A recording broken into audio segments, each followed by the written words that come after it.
Olá pessoal, tudo bem com vocês? Vamos lá para a nossa segunda aula sobre regra de 3. Hoje a gente vai continuar fazendo os exercícios que a gente já estava fazendo na aula passada, que não deu tempo de nós fazermos todos. E vamos também, nessa aula, ver como calcular porcentagem usando regra de 3, tá bom? Então eu vou pedir para vocês pegarem ali na página 383. Então, nós vamos iniciar aqui no exercício 3, que foi onde nós paramos na última aula, e aqui diz o seguinte: um motorista percorre a distância de 13,4 quilômetros com 1 litro de etanol. Então, vamos colocar esses dados aqui. Ele percorre 13,4 quilômetros com 1 litro de etanol, tá? Vamos fazer aquela tabelinha, que daí fica mais fácil. Então, vamos analisar o seguinte: se dobrar a quilometragem, vai dobrar a quantidade de litros. Então, as grandezas, elas são diretamente proporcionais. E aí, pergunta o seguinte: quantos litros serão necessários para uma viagem de 536 quilômetros? Então, 536 quilômetros, está perguntando quantos litros serão necessários, né? Então, aqui nós vamos fazer a multiplicação cruzada, né? Vamos multiplicar este com este e este aqui com este aqui. Então, vai ficar 13,4 vezes x, deixa eu separar aqui, vai ficar 13,4x igual a 536, porque 536 vezes 1, 536. Agora, como 13,4 está multiplicando com o x, ele vai dividir, né? Ou vou usar aqui o princípio da igualdade, mas pode fazer a operação inversa, dá na mesma, tá? Aí aqui, 13,4 dividido por 3,4 vai sobrar 1x, igual, se eu fizer 536 dividido por 13,4, vai dar 40, né? Então, serão necessários 40 litros de etanol para fazer uma viagem de 536 quilômetros. Aí, vocês vão colocar a resposta ali. Exercício 4. Aqui diz o seguinte: Paty digitou um texto para entregar à professora de português. Ao terminar o texto, tinha 18 páginas com 20 linhas cada uma. Como a professora havia solicitado um texto de no máximo 15 páginas, Paty reconfigurou o trabalho sem mudar a fonte e o tamanho da letra, para chegar a esse total. Quantas linhas ela precisou colocar em cada página? Então, ela fez um texto que tinha 18 páginas, né? E esse texto tinha 20 linhas. Então, aqui vou colocar páginas e aqui embaixo vou colocar o número de linhas e 20 linhas, tá? Como a professora tinha solicitado 15 páginas, o que aconteceu com o número de linhas? Se diminuir o número de páginas, ela vai ter que acrescentar mais linhas, né? Então, vai diminuir o número de páginas e aumentar o número de linhas. Então, as grandezas são inversamente proporcionais, certo? Se as grandezas são inversamente proporcionais, nós vamos multiplicar o 18 com o 20 e o 15 com o x, né? Pessoal, uma coisa que eu quero explicar para vocês é o seguinte: tem algumas pessoas que fazem diferente, às vezes até os pais de vocês aí, às vezes podem dizer, mas eu fazia diferente. E tem mais de uma forma de fazer, tá? Por exemplo, assim, ó, tem gente que faz o seguinte, ó, coloca assim, ó, 18 páginas, né? 20 linhas aqui. Também dá para fazer assim, tá? E aí coloca 15 páginas, né? Seriam quantas linhas? E aí, como as grandezas, elas são inversamente proporcionais, pega e inverte essa parte aqui, ó, tá? Essa parte aqui inverte ela. E aí, fica assim, ó, seria x linhas e 20 páginas. E aí, multiplica cruzado, faz essa inversão para poder multiplicar cruzado, tá? Dá na mesma, tá bom? Existe mais de uma forma da gente resolver, então, essa regra de 3 quando a grandeza ela é inversamente proporcional. O que não pode é vocês confundirem ali, tá? Eu prefiro fazer assim, ó, não mexer na conta, você analisar a conta, ver que a grandeza ela é inversamente proporcional e aí multiplica aqui, ó, este com este e este aqui com este aqui. Acho que fica mais prático, você não fica mexendo muito na conta, né? Então, aqui, ó, se eu fizer 18 vezes 20, 2 vezes vai dar 36, 360, né? Então, aqui dá 360 igual 15 vezes x, 15x. Então, lembrando, ou eu posso resolver dessa forma, ou eu posso colocar assim, ó, inverter aqui, colocar o 15x no primeiro membro e o 360 no segundo membro, tanto faz. Aí, como 15 está multiplicando com o x, eu vou dividir, né? Vai dividir no primeiro membro e vai dividir também no segundo membro. E aí, nós vamos fazer 15 dividido por 15 dá x, né? Já coloquei aqui. E 360 dividido por 15 vai dar 24, tá? Então, ela vai precisar colocar em cada página 24 linhas, tá? Aí, vocês vão colocar a resposta ali. Quantas linhas ela precisou colocar em cada página? Ela precisou colocar em cada página 24 linhas. Daí, vocês vão colocar a resposta ali, tá? Exercício 5. A professora de matemática combinou com a turma que, a cada 3 problemas que algum aluno acertasse, ele ganharia meio ponto. Rafael ganhou no total 3,5 pontos. Quantos problemas ele acertou? Então, aqui, ó, nós vamos colocar os dados do problema. Se acertar 3 problemas, vai ganhar 0,5 pontos, né? Vai ganhar meio ponto, né? 3 problemas, meio ponto. Vamos analisar o seguinte: se dobrar o número de acertos, dobra o número de pontos. Então, se a pessoa acertar 6 problemas, vai ganhar 1 ponto. Então, com isso, nós chegamos à conclusão que as grandezas são diretamente proporcionais, né? Se as grandezas são diretamente proporcionais, eu agora vou escrever o outro dado aqui, ó. Tá perguntando se a pessoa acertar ganhar, né, 3,5 pontos, quantos acertos ela teve, né? Então, como as grandezas são diretamente proporcionais, nós vamos multiplicar cruzado, né?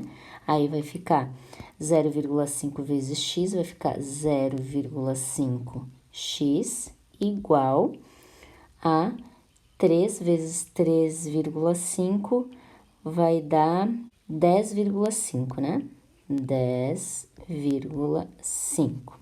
Então, aqui vamos dividir por 0,5 e aqui também vamos dividir por 0,5. Se a gente fizer, aqui vai dar x, né? Ó, sobrou x, 10,5 dividido por 0,5 vai dar 21.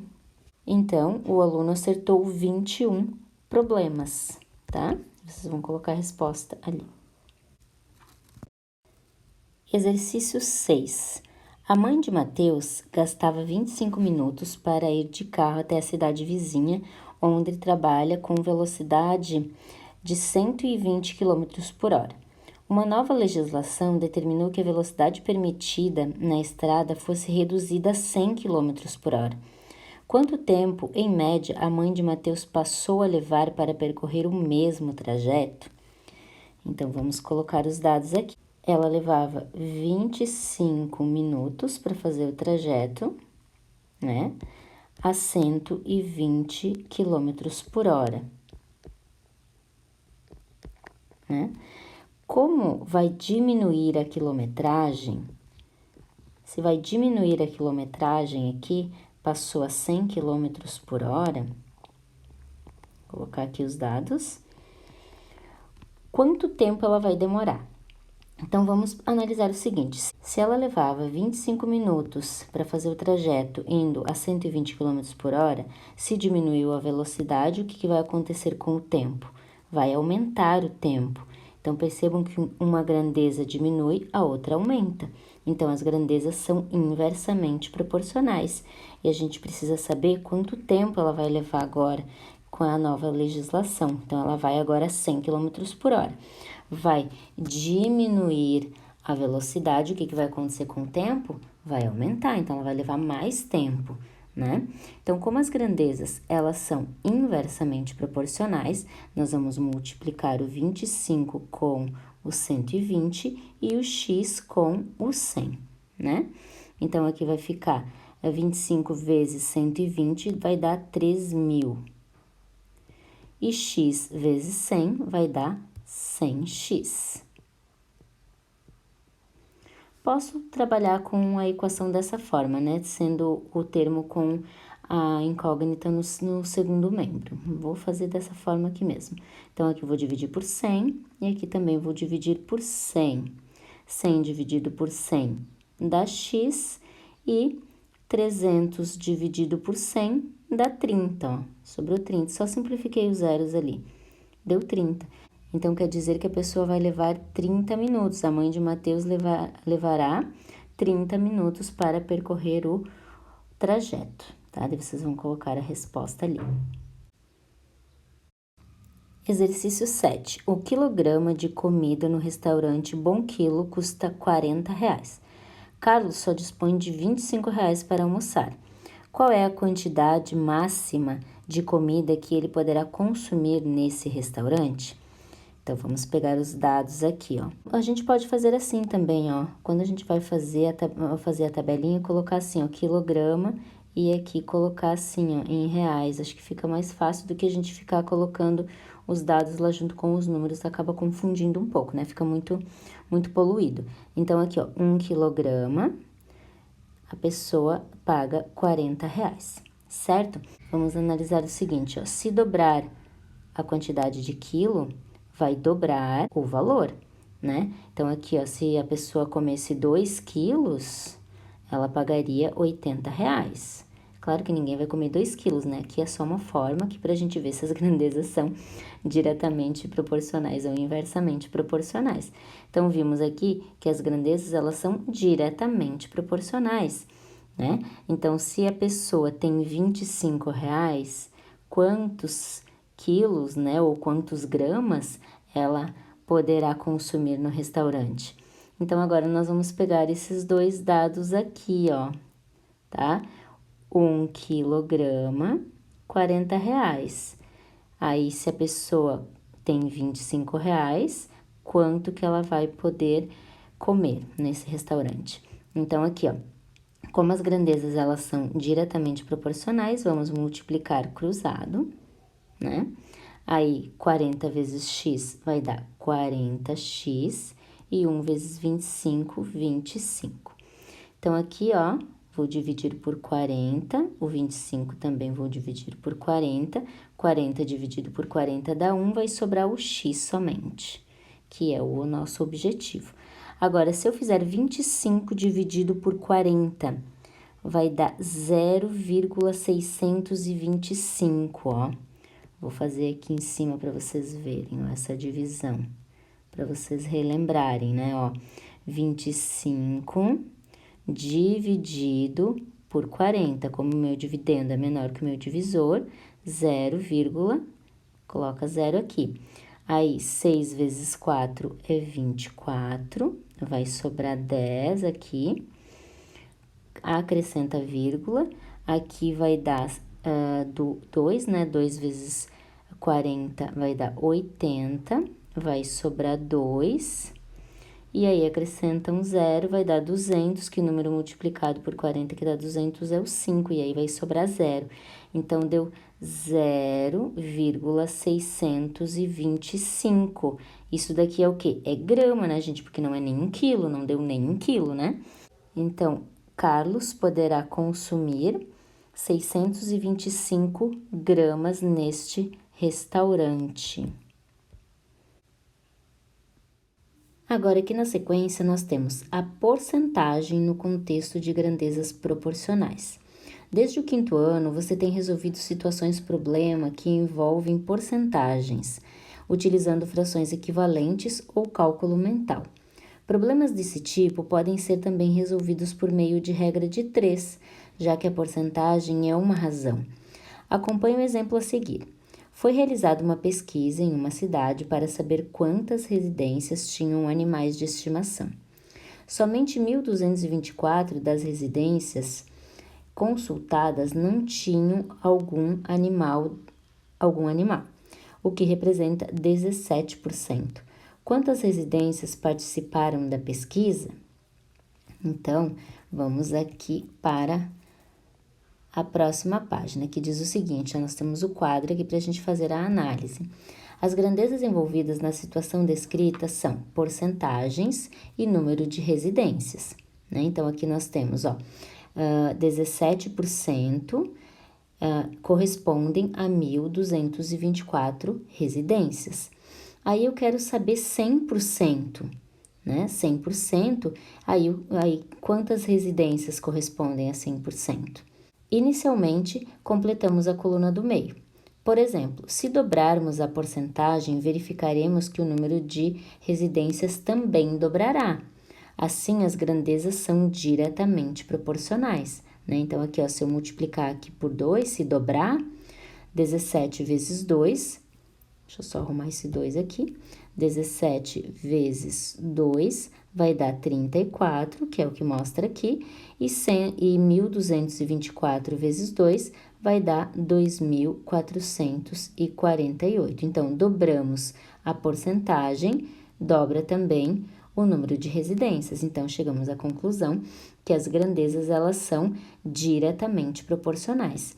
Se as grandezas são diretamente proporcionais e a gente precisa saber o número de casas que corresponde a 100%, a gente vai pegar os dados do problema, que é 17, está para 1.224 residências, e eu quero saber 100%, né? Corresponde a quantas residências. Se as grandezas são diretamente proporcionais, a gente vai multiplicar cruzado, ó. Então, é isso que mostra aqui na sequência, ó. 17 vezes x, que dá 17x, e 1.224 vezes 100, que dá 122.400, né? E aqui ficaria ou 17x ou 17 vezes x, que dá na mesma. Aí, o que foi feito aqui? Que foi feito o princípio da igualdade, né? Resolveu a equação pelo princípio da igualdade, dividiu o primeiro membro por 17, o segundo membro também por 17, e x, que é o número de residências, equivale a 7.200 residências. Então, a resposta é o seguinte, nessa pesquisa foram consultadas 7.200 residências. Esse 7.200 corresponde a 100%, que é o total de residências, ok? Gente, agora nós vamos fazer exercícios. Como vocês podem ver aqui, o exercício 1, ele é bem longo. Então, nós vamos começar fazendo aqui o exercício 2, tá? Devido ao tempo. Aí, na próxima aula, a gente faz o exercício 1 ali juntos, tá? Aqui no exercício 2, da página 385, diz o seguinte: um reservatório contendo 120 litros de água apresentava um índice de salinidade de 12%. Em razão da evaporação da água, esses índices subiram para 15%. Determine em litros a quantidade de água evaporada. E aí, aqui mostra, ó, aqui mostra o que... Aí, aqui explica o que é índice de salinidade. Ó. O índice de salinidade mede a quantidade de sal num dado volume de água.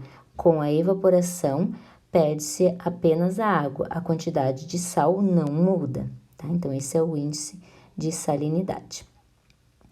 Então, aqui nós vamos pegar os dados do problema, né? Aqui está dizendo que 12%... Vamos fazer aquela tabelinha, né? Acho que fica melhor, ó. Aqui nós vamos colocar porcentagem e aqui nós vamos colocar litros. Vamos fazer assim, ó. Então, 12% corresponde a 120 litros de água, né? Ó, um reservatório contendo 120 litros de água apresentava um índice de salinidade de 12%, tá? Aí, evaporou, esse índice subiu, evaporou a água, esse índice subiu para 15%, ou seja, diminuiu a água e subiu o índice de salinidade. Então, as grandezas, elas são inversamente proporcionais, né? Então, a gente vai ter que multiplicar assim o 12 com 120 e o 15 com o x. Então, 15 vezes x vai dar 15x e 12 vezes 120, 1.440. Agora, aqui, dividimos tudo por 15, né? O primeiro membro e o segundo membro. 15 dividido por 15 vai dar 1. Então, aqui sobra x. E 1.440 dividido por 15 vai dar 96. Então, a pergunta é: determine em litros a quantidade de água evaporada. Então, a quantidade de água evaporada é equivalente a 96 litros, tá? Aí, vocês coloquem a resposta ali. Agora, vamos lá para a tarefa. Vocês vão fazer ali a página 393, o exercício 3, letras A, B e C. Esses 3 exercícios aqui ficarão de tarefa para vocês. Ok, gente? Aí na próxima aula ao vivo a gente faz a correção desses 3 exercícios. Combinado? Um beijo, até a próxima aula.